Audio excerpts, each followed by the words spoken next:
আজ রাধাষ্টমী অর্থাৎ শ্রী রাধারানীর জন্মদিন। সেই উপলক্ষে আজকে আমি শ্রীরাধার একটি চিত্র অঙ্কন করতে বসেছি। প্রথমেই আমি শ্রীরাধার একটা ছবি পেন্সিল স্কেচ করে নিয়েছি। এই ছবিটা আমি কিছুটা আমার মনের থেকে আর কিছুটা পিন্টারেস্টের সাহায্য নিয়ে এঁকেছি।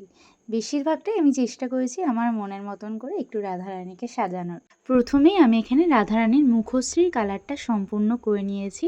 মুখশ্রীর কালার করার জন্য আমি এখানে ব্যবহার করেছি মন্টমার্টের অ্যাক্রিলিক কালার। তো এখানে আমি ইয়েলো, ক্রিমসন রেড আর হোয়াইট এই তিনটে কালার মিক্সড করে স্কিন কালারটা তৈরি করেছিলাম। এরপর ঠোঁটের কালারের জন্য ক্রিমসন রেড ব্যবহার করেছি আর চোখের ওপরও ক্রিমসন রেড কালারটা একদম হালকাভাবে জল মিশিয়ে করেছি। তোমরা দেখে বুঝতেই পারছো কতটা হালকা করেছি। এরপর ক্রিমসন রেড দিয়ে হাতের আলতাটা এঁকে নিয়েছিলাম আর ক্রিমসন রেডের সাথে একটু বার্ন্ট আমবার মিশিয়ে নখের কালারটা করেছি। আলতাটা এঁকে নেওয়ার পর আমি এখানে চুলের কালারটা করা শুরু করেছিলাম আর চুলের কালার করার জন্য আমি ব্যবহার করেছি ব্ল্যাক আর ব্রাউন কালার। এই দুটো কালার মিক্সড করে আমি কালারটা করেছি। আর আমি চেষ্টা করেছি বেশিরভাগ জায়গায় ওয়াটার কালারের মতন একটা টাচ রাখার, একটু বেশি জল দিয়ে হালকা করে কালারটা করেছি যাতে আরও বেশি রিয়ালিস্টিক দেখায় সম্পূর্ণ আঁকাটা। এরপর মুকুট, গলার হার আর কানেরের জন্য আমি এখানে ইয়েলো কালার ব্যবহার করেছি। এরপর বার্ন্ট আমবার দিয়ে হালকা করে ভুরুর শেডটা করে নিয়েছিলাম। তারপর শুরু করেছিলাম ময়ূর পালক কালার করা। ময়ূর পালকের কালার করাটা আমার মনে হচ্ছিলো আমার জন্য একটু টাফ হবে, জানি না কেমন করতে পারবো, ভালো হবে কি না, বাট পুরো আউটকামটা আমার বেশ ভালো লেগেছে কমপ্লিট করার পর। অরিজিনালি ময়ূরের পালক যেই ধরনের কালার হয় আমি পুরোপুরি সেরকম কালার রাখিনি। আমি কিছুটা আসল ময়ূরের পালকের কালার আর কিছুটা আমার মনের দিক থেকে করার চেষ্টা করেছি।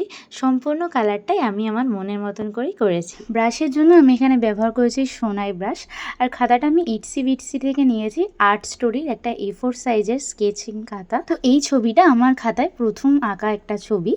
আমার ভীষণ ইচ্ছে ছিল আমার এই খাতাটার প্রথম পাতায় আমি শ্রীকৃষ্ণের একটা চিত্র অঙ্কন করব, কিন্তু দুর্ভাগ্যবশত জন্মাষ্টমীর আগে আমি সেভাবে সময় পাইনি, কিন্তু এখনও সময় আছে। তাই জন্য আমি প্রথম পাতাটা ফাঁকা রেখেছি শ্রীকৃষ্ণের ছবি আঁকার জন্য। এরপর যখন পরবর্তীকালে আমি শ্রীকৃষ্ণের কোনো ছবি আঁকবো তখন নিশ্চয়ই প্রথম পাতায় আঁকবো, সেটা তোমাদের সাথে অবশ্যই শেয়ার করব।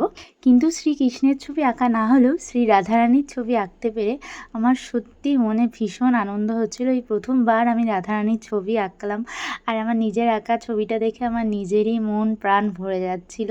আমি জানি না এটা কেমন কি সুন্দর হয়েছে না ভালো হয়েছে না খারাপ হয়েছে, কিন্তু এই ছবিটা আঁকতে পেরে মনে একটা আলাদাই শান্তি অনুভব করছিলাম। আমি চেষ্টা করেছি আমার কল্পনার মাধ্যমে আমার রং তুলির মধ্যে দিয়ে আমার মনের ভাব প্রকাশ করার। এখানে সম্পূর্ণ রংটা তোমাদের কেমন লেগেছে অবশ্যই জানিও।